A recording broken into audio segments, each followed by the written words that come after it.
online campaigns by advocacy groups can garner support. A leading St. Lucian LGBTQ advocacy organization hosted media representatives at a breakfast chat on Saturday, January 25, 2025, aiming to reshape the narrative around gender-based violence and LGBTQ issues in local reporting. The organization, 758PRIDE, is the brainchild of activist and advocate Jessica St. Rose. Today, 758 Pride hosted a media sensitization breakfast chat where we engage the media on discussions as it relates to gender-based violence and how we want to highlight gender-based violence and LGBT issues in the media in a more positive way. And this is part of a project called the Prideful Project, proudly funded by the French Embassy. And the project has been going on for 6 months and it's due to come to an end in February. And the media breakfast chat is part of the project. And we really wanted to sensitize the media on how we want to bring across the issues as it relates to LGBT in the media. And of course, the most impactful part of the project, gender-based violence, and how we relate the stories of GBV and intimate partner violence in the media to the public. One of the facilitators was a lawyer who highlighted St. Lucia's groundbreaking Domestic Violence Act, explaining that the law expands the definition of domestic violence beyond physical abuse. Well, societally, we just sort of think of domestic violence as physical acts or threats of physical acts, but domestic violence encompasses so much more.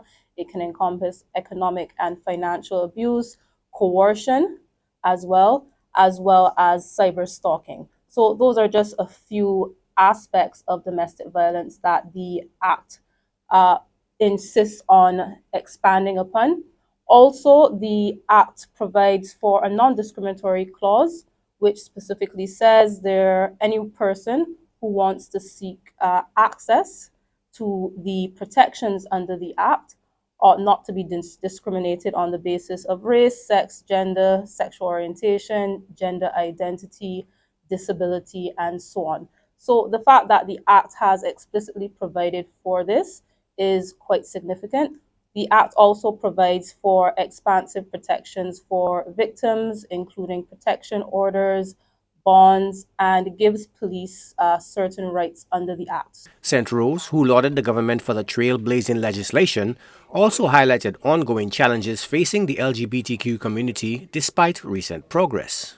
Oftentimes, persons believe that gender-based violence or more or less intimate partner violence does not exist within the LGBT community. However, it is very much prevalent within our community. And this is why this project is very important to highlight and to create the awareness around that. And I'm very happy, that St. Lucia has a bill enacted in Parliament and made law that specifically speaks to sexual orientation and gender identity, where the LGBT community is protected under this bill.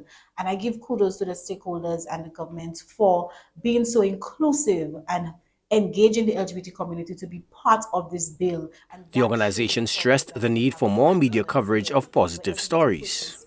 We want the media to be sensitized in a way to positively to bring out the stories in a positive way and to highlight the positive work that we're doing. And to also note that we are doing, their organizations in St. Lucia doing work progressing the rights of LGBT persons. And we want the media to work together with the LGBT organization and the LGBT community to highlight these impactful and successful stories.